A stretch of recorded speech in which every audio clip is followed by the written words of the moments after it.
Hello বন্ধুরা, সবাই কেমন আছো নিচে কমেন্টে জানিও। আমি তো খুব ভালো আছি। তো দেখতে পাচ্ছ আমার ড্রেস আপ, আমি আজকে কী জামা পরেছি। তো চলো, আমার তো মুড়ি টুড়ি সব কিছু খাওয়া হয়ে গেছে। তো তাড়াতাড়ি করে যাওয়া যাক কাজের উদ্দেশ্যে।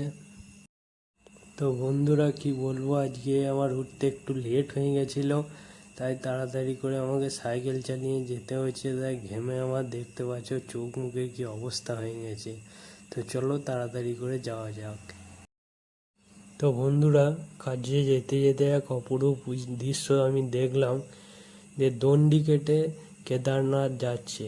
তো দেখে আমি সত্যি খুব মন প্রাণ সব কিছু আমার ভরে গেল। সত্যি খুব সুন্দর, দারুণ। তো বন্ধুরা, আমি অফিস চলে এসেছি। এসে আমি এখন জল ভরছি। আমার যে কাকাটা আছে, ওই কাকাটা বাড়ির লেগে জল নিয়ে যাবে, ওই কারণে আমি জল ভরছি। তা বন্ধুরা, আজকে ব্লগটা এই পর্যন্তই। ভালো লাগলে অবশ্যই like, comment, share and subscribe করে নিও। ধন্যবাদ।